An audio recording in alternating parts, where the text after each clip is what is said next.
അപ്പൊ ഇത് കളഭവസ്ത്രം ആവണം എന്ന് നമ്മൾ പറയാൻ കാരണം ശരീരം ഉയരിച്ച് കാണാതിരിക്കാൻ വേണ്ടിയാണ്. കുളിപ്പിക്കുന്ന സമയത്ത് മൂടുന്ന വസ്ത്രം വെള്ള വസ്ത്രം ആകെ സുന്ദരത്തൊന്നുമില്ല.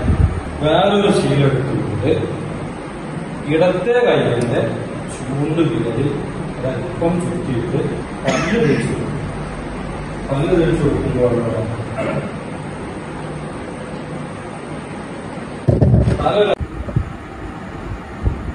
ഈ മഹത്തായ പരിപാടിയെ നിർമ്മിച്ചിട്ടുള്ള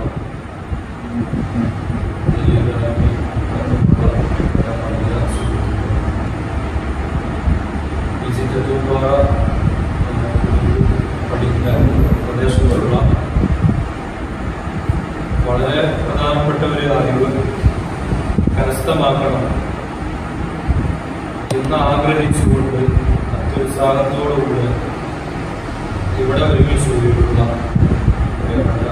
സഹോദരന്മാർ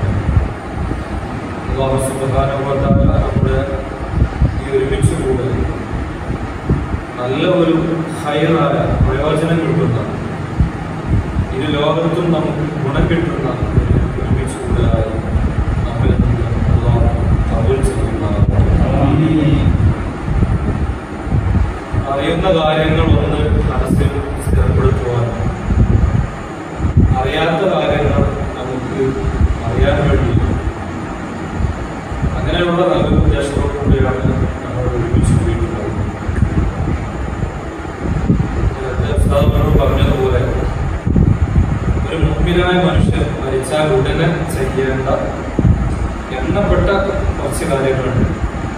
അത് ചെയ്തു കഴിഞ്ഞാൽ അത് ചെയ്യുന്നത് നമ്മൾ പറഞ്ഞു കഴിഞ്ഞാൽ പിന്നെ രൂപിക്കുക ഈ വിഷയം മാത്രമാണ് നമുക്ക് പറയാനുള്ളത്.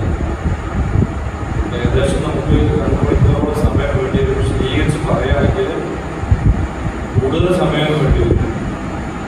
ഈ കുറഞ്ഞ സമയത്തിനുള്ളിൽ ശതമാനത്തിനും അപ്പൊ ഇൻഷാ അല്ലാഹ് നമുക്ക് പരമാവധി കാര്യങ്ങൾ ഇത് സംബന്ധമായി പറയുവാനും കേൾക്കുവാനും സംശയങ്ങളൊക്കെ ദൂരീകരിക്കുവാനും നമുക്ക് തൗഫീഖ് പ്രദാനം ചെയ്യുമാറാവട്ടെ. ആദ്യമായി നിങ്ങളെ ഓർമ്മപ്പെടുത്താറുള്ളത് ഒരു മുഅ്മിനായ മനുഷ്യൻ മനസ്സിൽ കഴിഞ്ഞാൽ നമുക്ക് ഒരുപാട് ബാധ്യതകളുണ്ട്. ആ ബാധ്യതകൾ ചെയ്യാൻ മുന്നോട്ട് വരാൻ വീട്ടുകാരടക്കമുള്ള ആളുകൾക്ക് പേടിയാണ്, മടിയാണ്, അല്ലെങ്കിൽ എനിക്കതൊന്നും അറിയുകയില്ലല്ലോ എന്ന് കരുതിയിട്ട് മുന്നോട്ട് വരാനുള്ള ഒരു മാനസികമായ പ്രയാസമുണ്ട്. അത് ഒഴിവാക്കണമെങ്കിൽ ആദ്യമായി നമുക്ക് അറിവാണ് വേണ്ടത്. അറിവെന്ന് പറയുമ്പോൾ ഇത് കൂടുതൽ പഠിക്കാനും ജീവനുള്ള ഒരാളെ കുളിപ്പിക്കുന്നത് പോലെയല്ല മതി. ജീവനുള്ള ഒരാളെ കുളിപ്പിക്കുക ആള് ചിലപ്പോൾ ഒരു നടക്കുന്നതാണെങ്കിൽ നമുക്കറിയാം ചൂടായി അവിടെ വെച്ച് ശരിയായില്ല, ഇവിടെ പറ്റിയിട്ടില്ല, അത് ഇത് പറഞ്ഞിട്ട് ചിലപ്പോൾ നമ്മളോട് കുട്ടികളുടെ മക്കളോട് ചിലപ്പോൾ ശരിയായിട്ടില്ല എന്നൊരു സംസാരിക്കും. മയ്യത്തിനെ സംബന്ധിച്ചിടത്തോളം മയ്യത്ത് അങ്ങനെ പറയുന്നു എന്ന് കരുതിയിട്ട് നമ്മൾ പൂർണ്ണമായ രൂപത്തിൽ ചെയ്യണ്ട എന്നെല്ലാം പറഞ്ഞേക്കാം. നമുക്ക് ധൈര്യം കിട്ടാൻ വേണ്ടിയാണ് പറയുന്നത്. ഒരു മുഅ്മിനായ മനുഷ്യൻ മരിച്ചത് മുതൽ അവരിലേക്ക് കൊണ്ടുപോയി വെച്ച് മറമാടി പോരുന്നത് വരെ അത് കഴിഞ്ഞാലും നമുക്ക് ബാധ്യതകളാണ്. ഇവിടെ നമ്മൾ ശ്രദ്ധിക്കുക, നമ്മൾ ഏതൊരു അമലും ചെയ്യുമ്പോൾ നമ്മുടെ നിസ്കാരം, നോമ്പ്, ഹജ്ജ്, സക്കാത്ത് പോലെയൊക്കെ അമൽ പോലെ തന്നെ നമുക്ക് ഫർളായ അമലാണ് ഈ കാര്യം. ഇത് ചെയ്യുമ്പോൾ പരിപൂർണമായ രൂപത്തിൽ ചെയ്യാൻ വേണ്ടി നമ്മൾ ശ്രമിക്കുക. കാരണം ഒരാൾ ഒരിക്കൽ മാത്രമേ മരിക്കുള്ളൂ. ഈ അടുത്ത മരണത്തിൽ നമുക്ക് പൂർണ്ണമായി ചെയ്യാതെ അല്ലെ, ഒരാൾ ഒരിക്കൽ മാത്രമേ മരിക്കുള്ളൂ. അത് ഒന്നുകിൽ നമ്മുടെ ഉപ്പയായിരിക്കാം, അല്ലെങ്കിൽ നമ്മുടെ ഉമ്മ, അല്ലെങ്കിൽ നമ്മുടെ ജ്യേഷ്ഠൻ, അല്ലെങ്കിൽ നമ്മുടെ മക്കൾ, ആരും എപ്പോഴും മരിക്കാം. ആ സമയത്ത് ഇതിനെക്കുറിച്ച് ബോധമുള്ള അറിവുള്ള നമ്മളാണ് ചെയ്യേണ്ടത്. ഇനി നമ്മൾ മരിച്ചാലും നമ്മുടെ ബാക്കിയുള്ളവരാണ് ചെയ്യുന്നത്. അപ്പോ ഇത് ഓരോരുത്തരെ സംബന്ധിച്ചിടത്തോളം അറിയൽ അനിവാര്യമായ ഒരു സംഗതിയാണ്. എന്നാൽ പല നാടുകളിലും ഇത് ചെയ്യാനായിട്ടൊരു പ്രത്യേക ഒന്നോ രണ്ടോ ആളുകളുണ്ടാവും. അവരെന്ത് തെറ്റ് ചെയ്താലും പോരായ്മകൾ അവരുടെ ഭാഗത്തുനിന്ന് ഉണ്ടായാലും അത് പറഞ്ഞെടുക്കാൻ അവിടെ ആളുണ്ടാവും. ഒരാൾ നിസ്കരിക്കുകയാണെങ്കിൽ പോരായ്മ പറഞ്ഞെടുക്കാൻ ആളുകൾ ഇഷ്ടംപോലെ ഉണ്ടാവും. പറഞ്ഞോ ഇല്ലെന്നുള്ള കാര്യം, കാരണം പള്ളിയിൽ നിന്ന് പരസ്യമായിട്ട് നിസ്കരിക്കുന്നു. പക്ഷെ മൈൻഡ് കുളിപ്പിക്കാതെ വരുമ്പോൾ എണ്ണപ്പെട്ട ആളുകൾ മാത്രമേ ഉണ്ടാവുള്ളൂ. അപ്പൊ പണ്ട് എന്നോ പഠിച്ചു വെച്ചൊരു സംഗതി ഇങ്ങനെ അയാൾ മരിച്ചപ്പോൾ അയാളെ കൂടെ ഞാൻ സഹായിക്കാനുണ്ടായിരുന്നു. അപ്പൊ ഞാനിങ്ങനെയാണ് കണ്ടത്. ആ രൂപത്തില് അടുത്ത ആൾ ചെയ്യുന്നു. ഇപ്പൊ ചെയ്യുന്ന ആളുകൾ മരണപ്പെട്ടിട്ട് പോകുമ്പോൾ അല്ലെങ്കിൽ അതിന് കഴിയാതെ ആകുമ്പോൾ ഒപ്പം സഹായിക്കാനും ഇടപെട്ട് കൊടുക്കാനും ഒക്കെ ഇവിടെ ഉണ്ടായിരുന്ന ആളും പിന്നെ അങ്ങനെ നേതാവും പിന്നെ ആ നാട്ടിലുള്ള അടുത്ത നാടുകളിലൊക്കെ അങ്ങനെ കൈകാര്യം ചെയ്യുന്നു. അപ്പൊ ഒരേ തെറ്റ്, ഒരേ പോരായ്മ അത് ത്യാഗനാൾ വരാൻ കേട്ടിട്ടുണ്ട്. എന്റെ മുന്നിലിരിക്കുന്നതിനെ കുറിച്ച് കൂടുതൽ അറിയുന്ന പണ്ഡിതന്മാരെ പോലെയുള്ള ആളുകൾ ഒരു പക്ഷെ മുന്നോട്ട് വരുന്നുണ്ടാവില്ല. വരുന്നുണ്ടാകുന്ന മനഃപൂർവ്വമല്ല, അതങ്ങനെയാണ് അതിന്റെ സാഹചര്യം. ജോലി കാര്യങ്ങളും മറ്റൊക്കെ ആവുമ്പോൾ ഇതിനായിട്ട് കുറച്ച് ആളുകളുണ്ടാവും. അവരത് ഭംഗിയായിട്ട് ചെയ്യുന്നു നമ്മൾ വിചാരിച്ചു. പക്ഷെ കിതാബിൽ പറഞ്ഞ രൂപത്തിലല്ലാതെ ഒരുപാട് പോരായ്മ, ഒരുപാട് സുന്നത്തിൽ ഒഴിവാക്കുന്ന ഒരു അവസ്ഥയാണ് നമ്മൾ ഇതുമായി ബന്ധപ്പെട്ട ആളുകളോട് പറയുമ്പോൾ സംസാരിക്കുമ്പോൾ നമുക്ക് കേൾക്കാൻ കഴിയും. പല സ്ഥലങ്ങളിലും ഒരുപാട് അനുഗ്രഹം കൊണ്ട് ഈ കൊറോണ കാലത്തിന്റെ മുമ്പ് ഒരുപാട് സ്ഥലങ്ങളിൽ ഞാൻ ഇങ്ങനെ ക്ലാസ് എടുത്തിട്ടുണ്ട്. പെരിന്തൽമണ്ണ ഭാഗത്ത് ഒരു സ്ഥലത്ത് ക്ലാസ് എടുക്കുമ്പോൾ ഒരാളിനോട് പറഞ്ഞു, പക്ഷെ അത് ഒരുപാട് തെറ്റാണ് ഞാൻ കുടിപ്പിക്കുന്ന ആളാണ്. അങ്ങനെ പല ഭാഗങ്ങളിലും പറയാറുണ്ട്. തെറ്റ് കേൾക്കുമ്പോൾ ഒന്നുമില്ല എന്ന് പറയാൻ കാരണം എന്താ, ആ തെറ്റ് തിരിച്ചു കൊടുക്കാൻ പറ്റിയല്ലോ, ഇനി അത് തലമുറകളിലേക്ക് പോകല്ലോ എന്നുള്ളൊരു സമാധാനം. അപ്പൊ ഇൻഷാല്ലാ വളരെ നല്ലൊരു സദസ്സാണ് ഇപ്പോൾ സംഘടിപ്പിച്ചുകൊണ്ട് ഇതിന്റെ മുന്നിൽ പ്രവർത്തിച്ച എല്ലാവർക്കും അർഹമായ പ്രതിഫലം പ്രദാനം ചെയ്യുന്നതാവട്ടെ.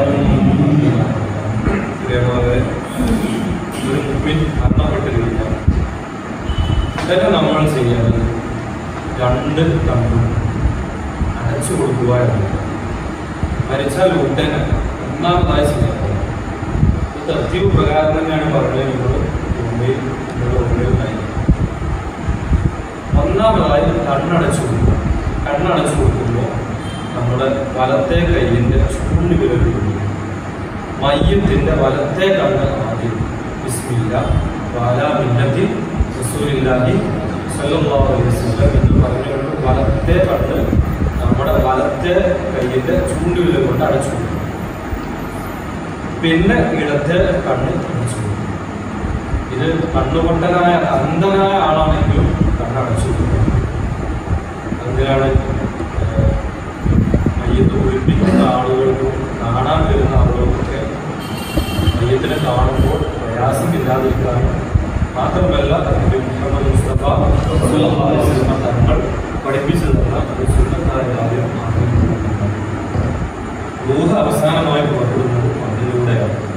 അപ്പൊ കണ്ണ്, ആ ശരീരത്തിലുള്ള കണ്ണ് റൂഹ് എങ്ങോട്ടാണ് പോകുന്നത് എന്ന് അവസാനമായി നോക്കുമെന്ന് വിശ്വാസങ്ങൾ പറഞ്ഞു. അതാണ് കണ്ണ് തുറന്നു വെച്ച പറയുന്നത്.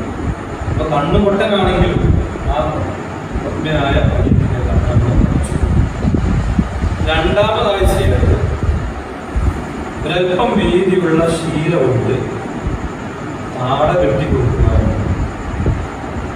അത് കിതാബിൽ കാണുന്നത് ഒരു അല്പം വീതിയുള്ള 4 വിരലുകൾ ചേർത്തി വെച്ച ഏകദേശം വീതിയുള്ള ശീല കൊണ്ട്, അതിൽ ശീലയാണെങ്കിൽ അത് മടക്കിയിട്ട് കെട്ടിയത് മതി.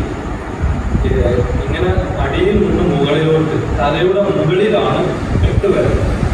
ആ രൂപത്തിൽ കെട്ടിക്കൊടുക്കും. മൂന്നാമതായി ചെയ്യേണ്ടത് മയ്യത്തിന്റെ അവയവങ്ങൾ മയപ്പെടുത്തുക. പ്രകാരം തന്നെയാണ് പറയുന്നത്. 1 കണ്ണ്, 2 കണ്ണും അടച്ചു കൊടുക്കുക, 2 താട കെട്ടി കൊടുക്കുക, 3 അവയവങ്ങൾ മയപ്പെടുത്തുക. അപ്പോ മരണസമയത്ത് ഡ്രസ്സ് ഉണ്ടാവും. അത് പിന്നീടാണ് നമ്മൾ ഊരുന്നത്. ഇങ്ങനെ ഈ തത്വപ്രകാരം പറയാൻ കാരണം എന്താ പറയുക, മരിച്ച ഉടനെ മയ്യത്ത് ചൂടാറുന്നതിന്റെ മുമ്പ് അവയവങ്ങൾ മയപ്പെടുത്തി കൊടുക്കണം ആദ്യം. പിന്നീട് ഇടക്കിടക്കൊക്കെ നമ്മൾ ചെയ്യണം, ചൂടാറുന്നതിന് മുമ്പ് ഇടക്കൊക്കെ ചെയ്യണം. പക്ഷെ മരിച്ച ഉടനെ കണ്ണടച്ച് താട കെട്ടി അവയവങ്ങൾ ആദ്യം മയപ്പെടുത്തി കൊടുക്കണം. അവയവങ്ങൾ മയപ്പെടുത്തുമ്പോൾ വിരലുകൾ അതേപോലെ കൈ, തണ്ടൻ കൈ തോളം കൈയിലേക്ക് അടുപ്പിച്ചുകൊണ്ട് രണ്ട് കൈ, ആദ്യം വലത്തേത് പിന്നെ ഇടത്തേത്, പിന്നെ കാൽമുട്ട് വയറിലേക്ക് അടുപ്പിച്ചുകൊണ്ട് ഓരോ കാലും ആദ്യം വലത്തേത് പിന്നെ ഇടത്തേത് അങ്ങനെ ചെയ്യാം. അപ്പോൾ കാല് ചെയ്യുമ്പോൾ വലത്തേത് മുട്ട ഇങ്ങനെ വയറിലേക്ക് അടുപ്പിക്കുന്ന രൂപത്തിൽ. വയറിൽ തട്ടണമെന്നില്ല, കാരണം നമുക്ക് ജീവിതകാലത്ത് അങ്ങനെ തട്ടിക്കാൻ കഴിയില്ല. അതേപോലെ തന്നെ മരണപ്പെട്ട് കഴിഞ്ഞാൽ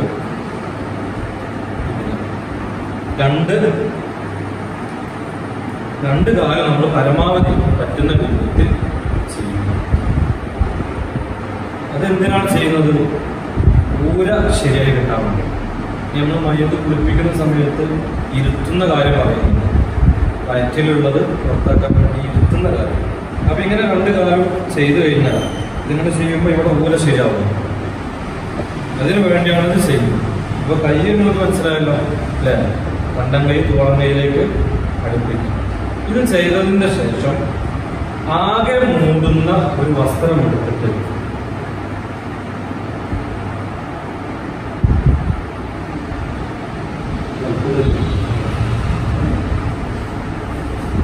നമ്മൾ മൂട് വസ്ത്രം ഏതാണോ ഉദ്ദേശിക്കുന്നത് ആ മൂട് വസ്ത്രം കൊണ്ട് ആകെ മൂടുക.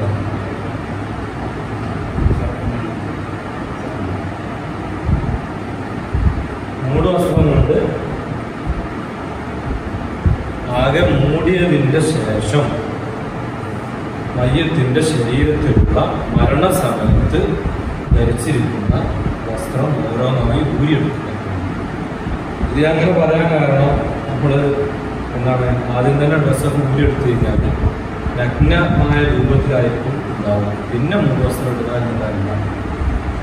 ആകെ മൂടിയ ശേഷം നമ്മൾ മൂടുവസ്ത്രമായിട്ട് എന്താണോ ഉദ്ദേശിക്കുന്നത് അങ്ങനെ ഉള്ള ആ മൂടുവസ്ത്രം അത് മൂടിയതിൻ്റെ ശേഷം മരണസമയത്തുള്ള വസ്ത്രം ഊരിയെടുക്കുക.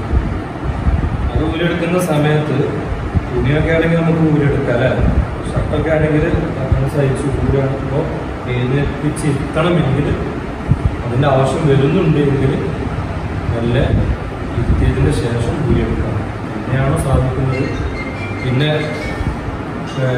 വെട്ടിക്കൊണ്ട് അല്ലെങ്കിൽ കീറിക്കൊണ്ട് മാത്രമേ കിട്ടുകയുള്ളൂ. ബനിയൻ പോലെയുള്ള ഡ്രസ്സുകളൊക്കെ ആണെങ്കിൽ അങ്ങനെയും ചെയ്യാം. പിന്നെ അത് ഉപയോഗിക്കില്ലല്ലോ. അപ്പോൾ അങ്ങനെ പറ്റുകയുള്ളൂ എങ്കിൽ കത്രയെ കൊണ്ട് വെട്ടിയിട്ടോ അങ്ങനെയൊക്കെ നമുക്ക് എടുക്കാവുന്നതാണ്. അത് കൂടുതൽ വിശദീകരിക്കേണ്ട ആവശ്യമില്ലല്ലോ. നമുക്കൊക്കെ അറിയുന്നതാണ്. എങ്ങനെയാണോ സൗകര്യപ്രദമാകുന്നത് ആ രൂപത്തിൽ തന്നെ വസ്ത്രങ്ങൾ ഉപയോഗിക്കുക. അതിൻ്റെ ശേഷം കിടത്തം ശരിയാക്കുക. മയ്യത്തിൻ്റെ കിടത്തം ശരിയാക്കുക എന്ന് പറഞ്ഞു കഴിഞ്ഞാൽ മയ്യത്തിനെ 3 രൂപത്തിൽ കിടത്തുന്നത് പറഞ്ഞിട്ടുണ്ട്.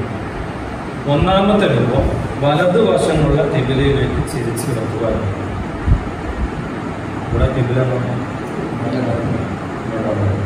അപ്പോൾ തൽക്കാലം കണക്കട്ടെ, കിബില അങ്ങോട്ടായിട്ട് നമ്മൾ സങ്കല്പിക്കാം.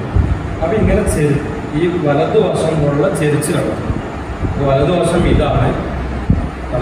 ഇതാണ്, ഈ വലതുവശം താഴോട്ട് വരുന്ന രൂപത്തിൽ മയ്യത്തിന് കിബിലയിലേക്ക് ചെരിച്ച് കിടക്കും. അങ്ങനെ ചെരിച്ച് കിടത്തുന്ന ഒരു പ്രശ്നം എന്ന് വെച്ചാൽ മയ്യത്ത് മുഖം കുത്തി കവിയുന്നു വീഴാനോ അല്ലെങ്കിൽ മലർന്നു വീഴാനോ സാധ്യതയുണ്ട്. രണ്ടാമത്തെ രൂപവും പണ്ഡിതന്മാർ പറയുന്നത് തന്നെയാണ് ചെരിച്ച് കിടക്കുക. അഥവാ ഇടതുവശമുള്ള കിബിലക്ക് ചെരിച്ച് കിടക്കുക. അപ്പോൾ വലതുവശമുള്ള ചെരിച്ച് കിടത്താൻ എന്തെങ്കിലും ബുദ്ധിമുട്ടുണ്ടെങ്കിൽ, മുറിവ് പോലത്തതോ അല്ലെങ്കിൽ രക്തം വരുന്ന പ്രശ്നങ്ങളോ അങ്ങനെയൊക്കെ എന്തെങ്കിലും ഉണ്ടെങ്കിൽ ഇടത് ഭാഗത്തേക്ക് ചെരിച്ച് കിടക്കണം. അപ്പോൾ നേരെ തല അങ്ങോട്ട് കാലിങ്ങോട്ടായിട്ട് കിബില അങ്ങോട്ടാണെങ്കിൽ അങ്ങനെ കിടത്തേണ്ടി വരും. അതും നമ്മൾ നേരത്തെ പറഞ്ഞ പ്രശ്നം എന്താണ്, മുഖം കുത്തി വീഴാനോ അല്ലെങ്കിൽ മലർന്നു വീഴാനോ സാധ്യതയുണ്ട്. അതുകൊണ്ട് മലർത്തി കിടത്തലാണ് മൂന്നാമത്തെ രൂപം. ഈ ഈ രൂപത്തിലാണ് ജനങ്ങൾ കിടത്തേണ്ടത്, ഇങ്ങനെയാണ് ജനങ്ങൾ അമൽ ചെയ്യേണ്ടത് എന്ന് മഹാപണ്ഡിതനായ മഹാനായ ഇമാം നവവി റഹ്മഹുള്ള പറയുന്നുണ്ട്. പറയുന്നു. അപ്പോൾ മലർത്തിയാണ് ജനങ്ങൾ കിടത്തേണ്ടത്, അങ്ങനെയാണ് കിടത്തുന്നത്. എനിക്കറിയുന്ന ചില പണ്ഡിതന്മാർ വസീയത്ത് ചെയ്തതായിട്ട് കേൾക്കാൻ സാധിച്ചിട്ടുണ്ട്. എന്നെ വലതു ഭാഗത്തേക്ക് എന്നെ ചെരിച്ച് കിടത്തണം, കരുവാരത്തിൻ്റെ ശിഷ്യന്മാരും വസീയത്ത് ചെയ്യും. അപ്പോൾ അദ്ദേഹത്തിൽ പറഞ്ഞത് കാല് ചെരിച്ച് കടത്തിയിട്ട് കാലൊരൽപ്പം വളച്ചു വെച്ചാൽ, രണ്ട് കാലും ഒരൽപ്പം വളച്ചു വെച്ചാൽ വീണ് വീഴില്ല എന്നാണ് പറഞ്ഞത്. അത് നമുക്ക് വേണമെങ്കിൽ നമുക്ക് പരീക്ഷിച്ച് നോക്കാം. ശവായാലും നമുക്കിങ്ങനെ തന്നെ ആവട്ടെ അല്ലെ. മലർത്തി കിടത്തും. മലർത്തി കിടത്തുമ്പോൾ ഇവരെങ്ങനെയാണ് ശരിയാക്കേണ്ടത്? കാലിൻ്റെ രണ്ട് കാൽപാദങ്ങളുടെ അടിഭാഗവും മുഖവും കിബിലക്ക് പോകുന്ന രൂപത്തിലാണ് കിടത്തേണ്ടത്. അപ്പൊ കിബില അങ്ങോട്ടാണെങ്കിൽ, കിബില ഇനി അങ്ങോട്ട് സങ്കല്പിക്കാൻ നമ്മൾ അങ്ങോട്ടാണെങ്കിൽ ഇപ്പൊ ഈ കിടത്തിയത് ശരിയാണ്. കാലിന് രണ്ട് അടിഭാഗവും അതുപോലെ മുഖവും കിബിലയിലേക്ക് പോകുന്ന രൂപത്തിലാണ് ഈ കിടന്നത്. ഇങ്ങനെയാണ് നമ്മൾ കിടത്തി കിടക്കുന്നത്. അല്ലാതെ കിബിലക്ക് തലങ്ങൾ ചെരിച്ചു വെക്കുന്ന രൂപം കിതാബിൽ എവിടെയും ഇവിടെ അങ്ങനെ ചെയ്ത്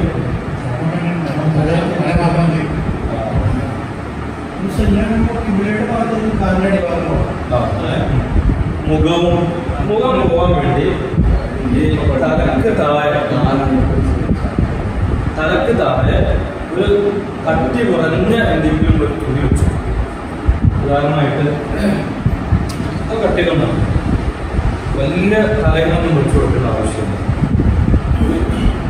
ഇതൊക്കെ വെച്ചാൽ അതിന് ഏകദേശം ഒരു ഒന്ന് കുരിഞ്ഞാൽ അതിന് കാരണം പറയുന്നത് കിബില എന്ന് പറയുന്നത് നമ്മളിപ്പോൾ മക്കയിലുള്ള വിഭാവനമായ ആ പള്ളികളെ കൊണ്ട് നിർമ്മിക്കപ്പെട്ട കണപ്പ മാത്രമല്ല, ഏഴാലക്ഷം വരെ മുമ്പിൽ. അപ്പൊ ഇവിടുന്ന് മുഖം ഇങ്ങനെ പോയിട്ട് ആ കാപ്പിയുടെ മുകളിൽ ആകാശത്തിനുള്ളിൽ എവിടെയെങ്കിലും ഒന്ന് തിരിയിലേക്ക് ഇങ്ങനെ വല്ലാതെ ചെറുക്കേണ്ട ആവശ്യമില്ല എന്നാണ്. മനസ്സിലായോ? അപ്പൊ ഇങ്ങനെയാണ് കിടത്തേണ്ടത്. നമ്മളാ ചെരിച്ച് കിടത്തുന്ന രൂപം അത് നമുക്ക് പ്രയാസമാണ്. മൂന്നാമത്തെ ഇതാണ് മലർത്തി കിടത്തുന്നത്. മലർത്തി കിടത്തുന്നതിനും യാതൊരു പ്രശ്നമില്ല. അങ്ങനെയാണ് ജനങ്ങൾ ചെയ്തു പോരുന്നത് എന്ന് മഹാനായ പണ്ഡിതന്മാർ പറഞ്ഞിട്ടുണ്ട്. അതുകൊണ്ട് നമുക്ക് പ്രശ്നമില്ല. നമ്മൾ മലർത്തി കിടത്തുന്ന രൂപം തന്നെ നമ്മൾ ചിന്തിക്കാം.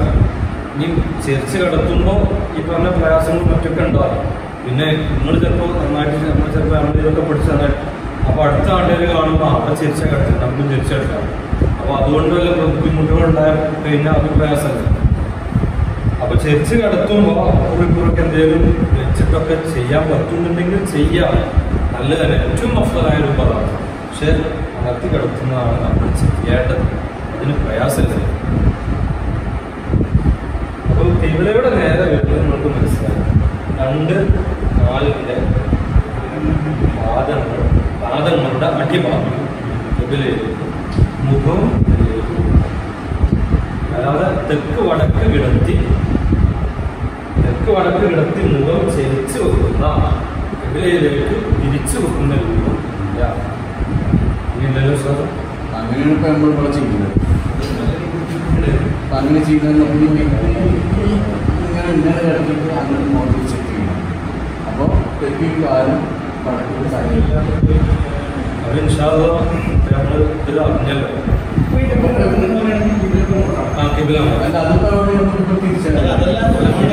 ബുദ്ധിമുട്ടാണ്. നമ്മൾ കിബില അങ്ങോട്ടായി സങ്കല്പിക്കാം. അപ്പൊ ഈ മയ്യത്തിന്റെ കിടത്തം ശരിയല്ല. അങ്ങനെ ശ്രദ്ധിച്ചാൽ. പിന്നെ കിടത്തം ശരിയാക്കിയ ശേഷം വയറിന്റെ മുകളിൽ ഒരൽപ്പം കനമുള്ള എന്തെങ്കിലും വെച്ചു. വയറിന്റെ മുകളിൽ ഒരൽപ്പം കനമുള്ള, അതിപ്പോൾ ഒരു 5 തൂക്കം അത്രയാണ് കിതാബിലൊക്കെ പറയണത്. അതായത് ഒരു പഴയ കാല നാണയം ഉണ്ടല്ലോ, ഒക്കെ ഏകദേശത്തിൽ നമുക്ക് പറയാൻ കഴിയും. അപ്പോൾ ഏതായിരുന്നാലും നമ്മൾ കുറച്ച് കനമുള്ള ഒരു ചാവി ഉള്ള രൂപത്തിലുള്ള ഒരു ചെറിയ കനം, കൂടുതൽ വേണ്ട, അല്പം കനമുള്ള എന്തെങ്കിലും വെച്ച് കൊടുക്കുക. അത് ഇരുമ്പാവലാണ് ഏറ്റവും നല്ലത്. ഇരുമ്പ്, സുന്നത്ത് ഇരുമ്പാണ്. ഈ ഇരുമ്പ് കിട്ടിയിട്ടില്ല എങ്കിൽ കല്ല് അല്ലെങ്കിൽ മണ്ണിൻ്റെ കട്ട എന്തെങ്കിലും ആവാം. അത് 3 വസ്ത്രത്തിൻ്റെ മുകളിലോ അല്ലെങ്കിൽ വയറിനോട് ചേർത്ത് വസ്ത്രത്തിൻ്റെ ഉള്ളിലായിട്ടോ നടത്താം. 2 രൂപ കിട്ടുന്നതാണ്. ഇനി ഇതൊക്കെ ചെയ്തതിന് ശേഷം വീണ്ടും ചൂടാറുന്നതിന് മുമ്പ് അവയവങ്ങൾ വീണ്ടും മയപ്പെടുത്തിക്കൊണ്ടിരിക്കുക. ചൂടാറുന്നത് വരെ ഇടക്കിടക്ക് ഒന്ന് മയപ്പെടുത്തിക്കൊണ്ടിരിക്കുക. അല്ലെങ്കിൽ എന്താ പ്രശ്നം? മുളച്ച് കഴിഞ്ഞാൽ ശരീരം മുളച്ച് വെളിപോലെ ആയിക്കഴിഞ്ഞാൽ പിന്നെ കുളിപ്പിക്കുമ്പോൾ ഇരുത്തണം, അതിന് ബുദ്ധിമുട്ട് വരും. അതുപോലെ തന്നെ കബറിലേക്ക് ഇറക്കി വെക്കുമ്പോൾ ചെരിച്ച് കിടത്തിയത് അല്പം റുക്കൂവിൻ്റെ മോഡലിലാണ്, റുക്കൂവിൻ്റെ ആ ഒരു ഏകദേശ രൂപത്തിലാണ് കബറിൽ കിടത്തേണ്ടത്. അപ്പോൾ അല്പം വളഞ്ഞു കിട്ടില്ല. ഇതൊക്കെ പ്രയാസം മരങ്ങളൊക്കെ ചെയ്യുന്നുണ്ടോ എന്നുള്ളത് ആ കണക്കിലാണ്. അപ്പൊ നമ്മൾ ചൂടാറുന്നതിന്റെ മുമ്പ് തന്നെ ഒരുപാട് പ്രാവശ്യം മയപ്പെടുത്തി കഴിഞ്ഞാൽ പിന്നെ ശരീരം അങ്ങനെ ആയിരിക്കും. നമ്മൾ മരിച്ചുടനെ ചെയ്യേണ്ട കാര്യങ്ങൾ പറഞ്ഞു. അപ്പൊ ഒന്നെന്തായാലും നിങ്ങൾ പറയുന്നത് 2 കണ്ണും അടച്ചു കൊടുക്കുക. ആദ്യം വലത് കണ്ണ്, പിന്നെ ഇടത്തെ കണ്ണ്. കണ്ണടച്ചു കൊടുക്കുന്ന ആളുടെ വലത്തെ കൈയിന്റെ ചൂണ്ട് വരുന്നത്.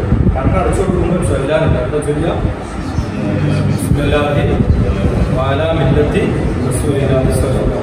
ഇതൊക്കെ സുന്നത്താണ്. ഇനി നമ്മൾ പെട്ടെന്ന് ഒരു മരണവാർത്തായാലും അവിടെ ആരും ചെയ്യാല്ല, എല്ലാവരും വെട്ടാളപ്പെട്ടിരിക്കും. സ്വന്തം കൂട്ടുകാരാകെ പ്രയാസത്തിലേക്കാണ്. അപ്പൊ അടുത്ത കൂട്ടുകാരോ അല്ലെങ്കിൽ ഇത് അറിഞ്ഞു വരുന്ന കുടുംബങ്ങളൊക്കെ ആയിരിക്കും ചെയ്യാനുണ്ടാവും. അപ്പൊ ക്ലാസ്സിൽ ഉസ്താദ് എന്തോ ചെല്ലാൻ പറഞ്ഞിരുന്നല്ലോ, ഉറപ്പ് കിട്ടുന്നില്ലായിരുന്നിട്ട് ചെയ്യാൻ പറ്റുമോ? ഇല്ല, അത് സുന്നത്തേ ഉള്ളൂ. അങ്ങനെ കരുതിയാൽ മതി. ആ പറഞ്ഞത് സുന്നത്തേ ഉള്ളൂ. ഇനി ഏറ്റവും ചെറിയ ബിസ്മില്ലാന്നെങ്കിലും പറയും. ബിസ്മില്ല അതെ, അത് കിട്ടാത്തവരുണ്ടാവില്ല. അതിന് ശേഷം രണ്ട് താളുകൾ കെട്ട് എങ്ങോട്ടാ വരുന്നത്? തലയുടെ മുകളിലേക്കാണ് കെട്ട് വരുന്നത്. ഒരല്പം വീതിയുള്ള കയറുപോലെ ആകരുത്, ഒരു വീതിയുള്ള 4 വിരലിന്റെ വീതിയുള്ള ശരീരം. പിന്നെ 3 അവയവങ്ങൾ മയപ്പെടുത്തും. 4 ആകെ മൂടുന്ന വസ്ത്രം കൊണ്ട് മൂടുക. ആകെ മൂടുന്നില്ല. ഇത് വലിയ വെക്കട്ടെ. അപ്പൊ ആകെ മൂടുന്ന വസ്ത്രം ഇങ്ങനെ സിൽക്കൊക്കെ അല്ലാതെ നിൽക്കുന്നതല്ല, കോട്ടൺ. ഇത് ചെറിയ സിൽക്ക് കോട്ടൺ ആവാൻ എന്താണ്? ഉള്ളിൽ കിടന്ന് മയ്യത്ത് ചൂടാവാൻ. നമ്മുടെ ഭാഗത്ത് നിന്ന് മയ്യത്ത് പെട്ടെന്ന് ചൂടായി കേടുവരുന്ന ഒരു പ്രവൃത്തിയും നമ്മുടെ ഭാഗത്തു നിന്ന് നാം പാടില്ല. അപ്പോ ഇത് എന്ത് ചെയ്യാം? കോട്ടൺ ആവുകയാണ് ഏറ്റവും നല്ലത്. അതന്നെ സിംഗിളായിട്ട് ഇടുമ്പോൾ ശരീരത്തിന്റെ വർണ്ണം പുറത്തേക്ക് കാണുന്നുണ്ടെങ്കിൽ ഡബിളായിട്ട്. ഇത് വെള്ളയായിരിക്കൽ സുന്നത്താണ്. വെള്ളവസ്ത്രമാവൽ സുന്നത്താണ്. കഫൻ ചെയ്യുന്നതും വെള്ളവസ്ത്രമാവൽ സുന്നത്താണ്. പിന്നെ നമ്മളിത് ചെയ്ത് 3 വസ്ത്രം ഇട്ട് കഴിഞ്ഞാൽ മരണസമയത്തുള്ള വസ്ത്രം ഊരിയെടുക്കുക. പിന്നെ കിടത്തം ശരിയാണ്. കിബിലക്ക് നേരെ കിടത്തുക. അപ്പൊ കിബില ശരിയാക്കുന്നതിന് മുമ്പേ നമ്മൾ ഈ പറഞ്ഞ കാര്യങ്ങളൊക്കെ ചെയ്യണം. അല്ലെങ്കിൽ ഇത് ചൂടാറലും പ്രശ്നങ്ങളൊക്കെ വരും. വായ പൊളിച്ച രൂപത്തിലാവും, കണ്ണ് തുറന്ന രൂപത്തിലാവും. ബുദ്ധിമുട്ടല്ലേ? കാണുന്നവർക്ക് തന്നെ പേടി, ബുദ്ധിമുട്ടല്ലേ? അപ്പോ ആദ്യം കിടത്തം ശരിയാക്കരുത്, കിബില ശരിയാക്കാൻ നിൽക്കരുത്. അതിന്റെ മുമ്പ് തന്നെ ഇതൊക്കെ ചെയ്യണം. പിന്നെ കിബില ശരിയാക്കുക. വയറിന്റെ മുകളിൽ ഖനമുള്ള അല്പം എന്തെങ്കിലും വെച്ചു കൊടുക്കുക. ഇരുമ്പാണ് ഏറ്റവും ഉത്തമം. അതില്ല എങ്കിൽ കല്ല് അല്ലെങ്കിൽ മണ്ണിന്റെ കണ്ണ, മരവും ആവാമെന്ന് പറഞ്ഞിട്ടുണ്ട്. ഇരുമ്പൊന്നും ഇല്ലാതെ എന്തെങ്കിലും ഒരു ചാവി എന്തെങ്കിലുമൊക്കെ വെച്ചാൽ മതിയത്. പിന്നെ മയ്യത്തിന്റെയും കിടത്തുന്ന പലകയുടെയും ഇടയിൽ പായ വേണോ ഇരിപ്പ് വേണോ? പലരും സംശയം ചോദിക്കാറ്. ഒന്നും വേണം. പായ ഇരിപ്പ് ഒന്നും വേണം. ഈ മയ്യത്ത് കിടത്തുന്നത് മരമാകൽ സുന്നത്തുണ്ട്. കിതാബിൽ പറഞ്ഞ കാര്യങ്ങളും പറയുന്നത്. മരം കൊണ്ടുള്ള പടി കൊണ്ടുള്ള എന്തെങ്കിലും മാവ് സുന്നത്ത്. പിന്നെ അപ്പനോട് പലരും ചോദിക്കും, അത് ഒറ്റപ്പലകനാവണമെന്നുണ്ടോ, അല്ല ഒറ്റപ്പലക്ക് പ്രശ്നമുണ്ടോ, പടിമ കടത്തി പറ്റുമോ, പടിമ തന്നെ കടത്തണമെന്നുണ്ടോ, അങ്ങനെയൊക്കെ ഓരോ എന്താണ് സംശയങ്ങളാണ്. അത് പഴയ കാലത്ത് പടിയാണ് ഉണ്ടായിരുന്നത്. പടിയെന്ന് അറിയോ? കുട്ടികൾക്കൊന്നും അറിയണ്ടാവും. അതായത് രണ്ട് പലക അല്ലെ, ഇടയിലൂടെ ഒരു ചാലുണ്ട്. അപ്പൊ ഇങ്ങനെ പടി തന്നെ വേണം. അപ്പൊ ഈ പഴയ കാലം മുതലേ പടിമ്പലാണ് കിടത്തിയിരുന്നത്. കുളിപ്പിക്കാൻ കിണ്ടി മറ്റൊക്കെ കുടം വേണമെന്ന് പറഞ്ഞ മാതിരി ഞാൻ പറയുന്നു. അപ്പോ എന്താ ഇത് കിടത്തുമ്പോ പടി തന്നെ വേണം എന്നൊന്നുമില്ല. പടിയെക്കാട്ടി നല്ലത് കട്ടില പറയുന്നത്. കാരണം പടിയാവുമ്പോൾ ഈ വിടവൊക്കെ ഉണ്ടല്ലോ, അത് ശരീരത്തിനെ തറക്കിയിട്ട് ഇവിടൊക്കെ അടയാളം. അതിലേറെ നല്ലത് ഒറ്റപ്പലക അല്ലെങ്കിൽ കട്ടിൽ, അതേപോലെയുള്ള അത് കടത്തി ചാലില്ലാത്ത കട്ടിൽ, അതാണ് ഏറ്റവും നല്ലത്. ഈ പ്രശ്നം വരില്ല.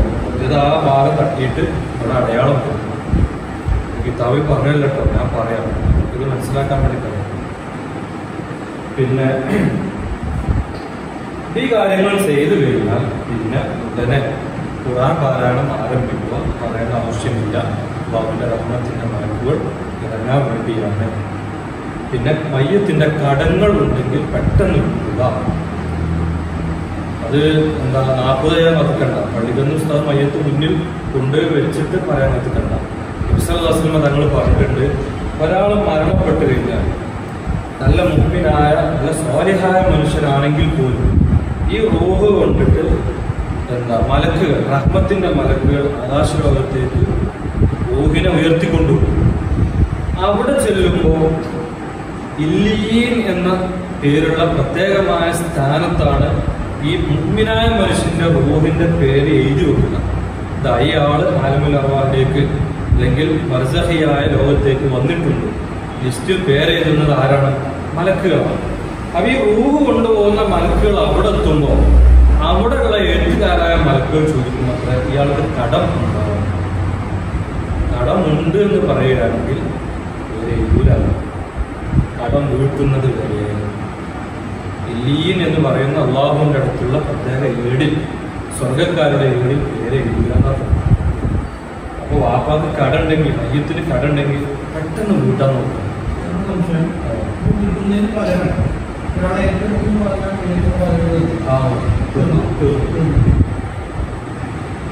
അങ്ങനെ ആയാലും മതി, കടങ്ങളൊക്കെ ഞാൻ ഏറ്റെടുത്തു. അപ്പൊ ഇൻഷാ അല്ലാഹ്. പിന്നെ വേറൊരു കാര്യം നമ്മൾ ശ്രദ്ധിക്കേണ്ടത്, പുരുഷൻ മരിച്ചാൽ ഭാര്യ ജീവിച്ചിട്ടുണ്ടെങ്കിൽ മരിച്ച ഉടനെ, മരണം മുതൽ ആ മരിച്ച ആ സെക്കൻഡ് മുതൽ ഭാര്യയുടെ ഇദ്ദ ആരംഭിച്ചു.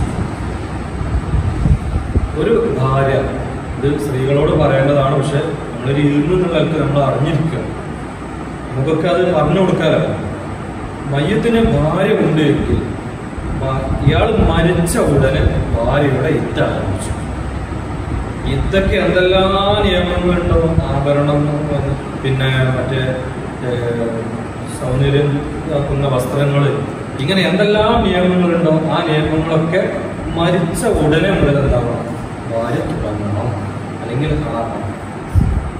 അത് അറിവില്ലാത്തതിന്റെ പേരിൽ മയ്യത്ത് മറവ് ചെയ്ത് എല്ലാവരും തിരിച്ചെത്തട്ടെ, അതുവരെ കാത്തു നിൽക്കുന്ന കൂട്ടുകാരുണ്ടാവും. അപ്പൊ ഇതൊരു അറിവെന്ന നിലയിൽ നിങ്ങൾ മനസ്സിലാക്കുക.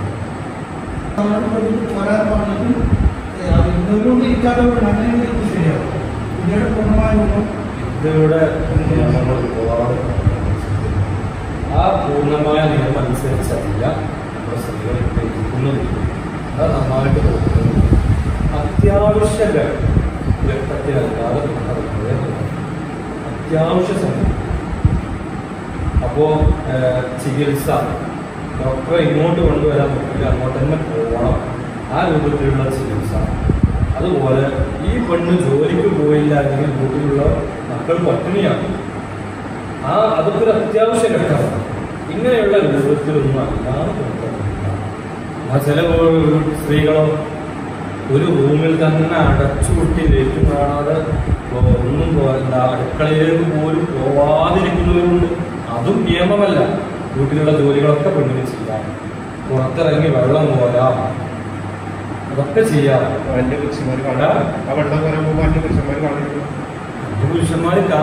അന്യപുരുഷന്മാർ കാണുക എന്നുള്ളത് അത് എന്താ ഇതിരിക്കുമ്പോ മാത്രമുള്ള നിയമമല്ല, അത് ഏത് സമയത്തുള്ള നിയമമാണ്.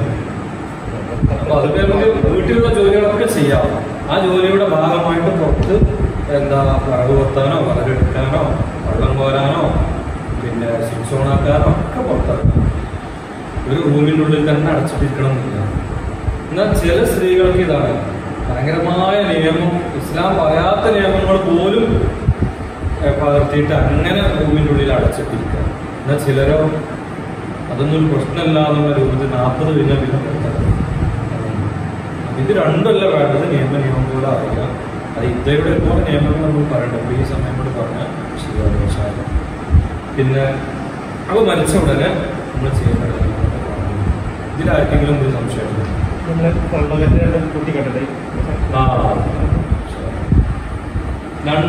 കാലിന്റെ 2 തള്ളവിരലുകൾ തമ്മിൽ കൂട്ടിക്കെട്ടുന്നത് നമ്മൾ അന്നമാർക്ക് ചെയ്ത് കാണണം. കിതാബിൽ കണ്ടിട്ട് അത് കാലിങ്ങോട്ട് ഇങ്ങനെ ആയി പോവാതിരിക്കാൻ ഉള്ള സൗകര്യത്തിനായിരുന്നു കെട്ടും. പക്ഷെ അങ്ങനെ ഒരു സംഭവം കിതാബിൽ ഞാൻ കണ്ടിട്ടില്ല. നമുക്ക് കണ്ടാം കെട്ടാതിരിക്കാം. ഒരു സുന്നത്തായിട്ട് കണ്ടിട്ടില്ല. എന്തെങ്കിലും പറയാൻ നമ്മള് കെട്ടേണ്ട ആവശ്യം വരുന്നില്ല എന്ന് എനിക്ക് തോന്നുന്നു. ഈ ആകെ 3 വസ്ത്രം ഉണ്ടല്ലോ, ഇത് കാലിന്റെ മേലെ ഉണ്ടാവുമല്ലോ. ഇതൊന്ന് ചുറ്റിയിട്ട് ഇതിനൊക്കൊന്ന് ഒരു തരത്തിൽ വെച്ച് ഞാൻ നോക്കില്ല. കെട്ടൽ നിർബന്ധമില്ലല്ലോ അല്ലേ? ഇതിങ്ങനെ മലർന്നു പോകാതിരിക്കാൻ വേണ്ടിയാണ്, കാലം അകന്നു പോകാതിരിക്കാൻ വേണ്ടിയാണ്. അപ്പൊ കെട്ടുക എന്നുള്ളത് വിഷയമല്ല, സുന്നത്തായിട്ട് അവർ കണ്ടിട്ടില്ല എന്ന് പറഞ്ഞു.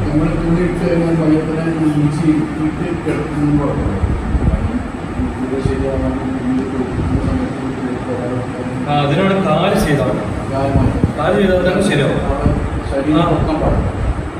പാടില്ല എന്നുള്ളതല്ല, ഈ കാല് പൊക്കിയിട്ട് ശരിയാവണമെങ്കിൽ ഇരുത്തുകയോ കിടത്തുകയോ ഒക്കെ ചെയ്യാം.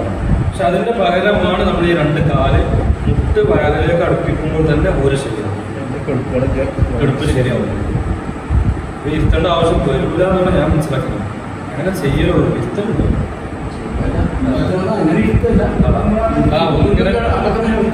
അല്ല, അതിന്റെ ആവശ്യം വരില്ല. ഈ കാലിന്റെ മുട്ട് വയറിലേക്ക് അടുപ്പിക്കുമ്പോൾ തന്നെ, കാല് മടക്കിയിട്ട് മുട്ട് വയറിലേക്ക് അടുപ്പിക്കുമ്പോൾ തന്നെ ഒരു ശരി അല്ലേ? നമുക്ക് ഇൻഷാ അല്ലാഹ് കുളിപ്പിക്കുന്നത് പറഞ്ഞാൽ എനിക്ക് സംശയമുണ്ടോ? അത് കഫൻ ചെയ്യും. മൂടുവസ്ത്രം എന്നൊരു സമയത്ത് പഞ്ഞി വെക്കലും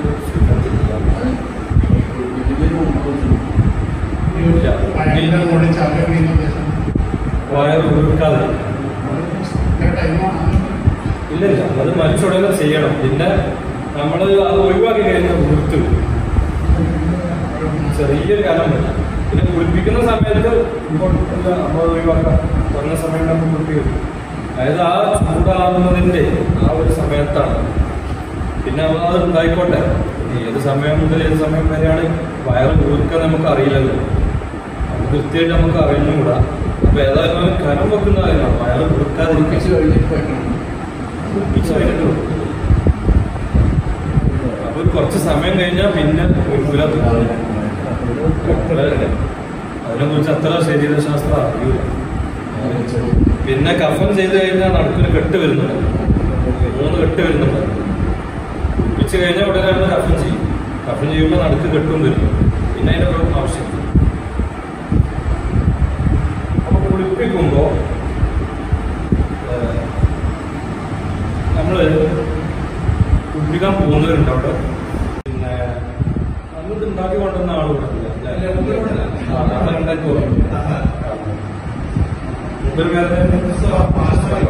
നല്ലൊരു പകരമില്ല.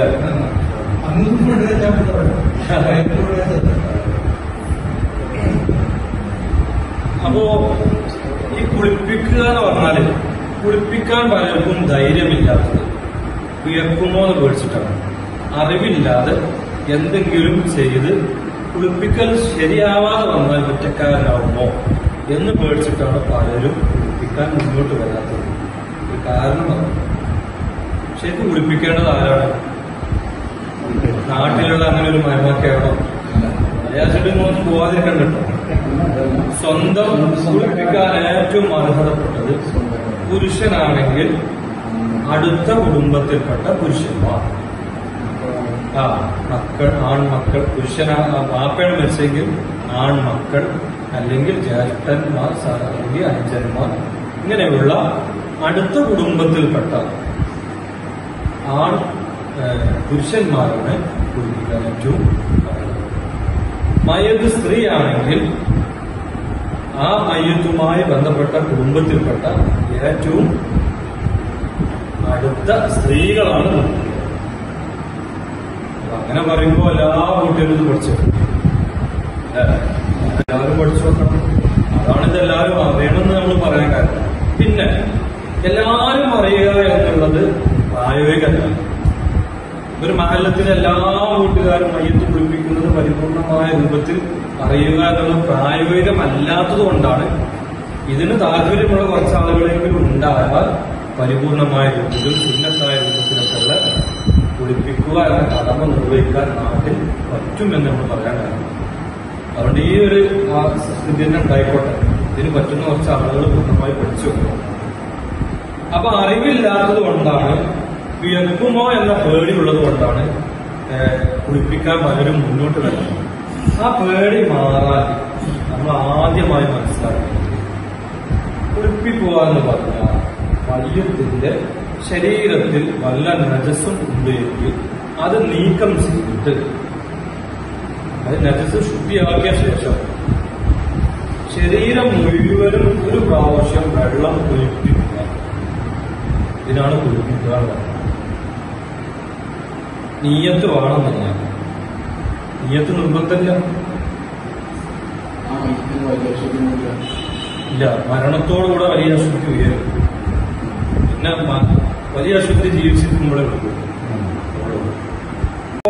അത് നല്ലൊരു സംശയമാണ്.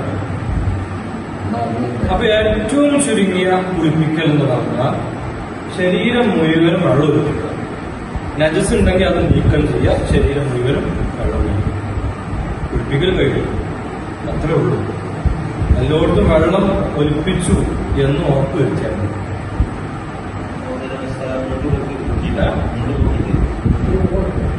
എങ്ങനെ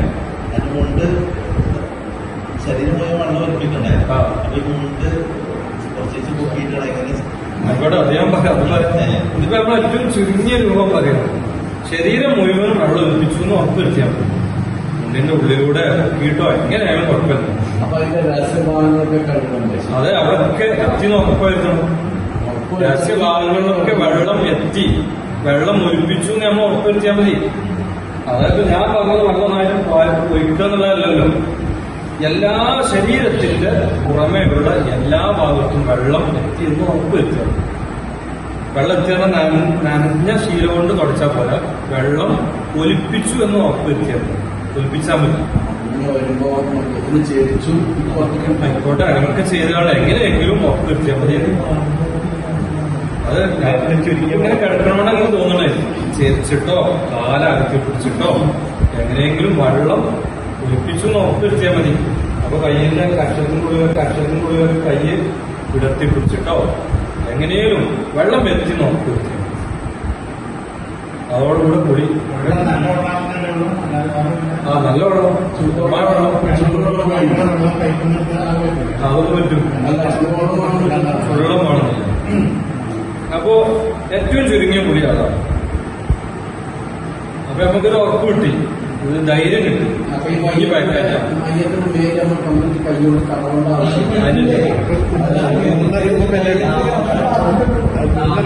ഇനി. അപ്പൊ നമ്മള് നേരത്തെ പറഞ്ഞ പോലെ ഒരാൾ ഒരിക്കൽ മാത്രം മതി പരിപൂർണമായ രൂപത്തിൽ. സുന്നത്തായ രൂപത്തിൽ എങ്ങനെയാണ് കുളിപ്പിക്കുക, അതാണ് നമ്മൾക്ക് പഠിക്കാൻ പോകുന്നത്. മറ്റേ നമുക്ക് ധൈര്യം കിട്ടാൻ വേണ്ടി പറഞ്ഞു, കഴിച്ചാലും കുഴപ്പമില്ല, കുളിപ്പിക്കൽ ശരിയായി. കുളിപ്പിച്ചൊക്കെ കഴിഞ്ഞതിന് ശേഷം മയ്യത്ത് കൊണ്ടുപോകുമ്പോഴാണ് കുളിപ്പിച്ചിട്ട് ആൾക്കാർ തോന്നുന്നത് ഇപ്പൊ നീയത്ത് വെച്ചില്ലല്ലോ, പ്രശ്നമില്ല, നീയത്ത് എന്തേ ഉള്ളൂ, സുന്നത്തേ ഉള്ളൂ. പരിപൂർണമായ കുളി എന്ന് പറയുന്നത് വെള്ളം, ഏത് വെള്ളമാണെന്ന് നോക്കാൻ, അതേപോലെ കുളിപ്പിക്കാൻ എത്ര ആളുകളാണെന്ന് നോക്കേണ്ടത്, ആരാണ് കുളിപ്പിക്കേണ്ടത് എന്ന് നോക്കാനുള്ളത്, കുളിപ്പിക്കുന്ന സ്ഥലം നോക്കാനുണ്ട്. ഇങ്ങനെ എല്ലാ കാര്യങ്ങളും ശ്രദ്ധിക്കുമ്പോൾ പരിപൂർണമായ കുളിപ്പിക്കലാകുന്നു.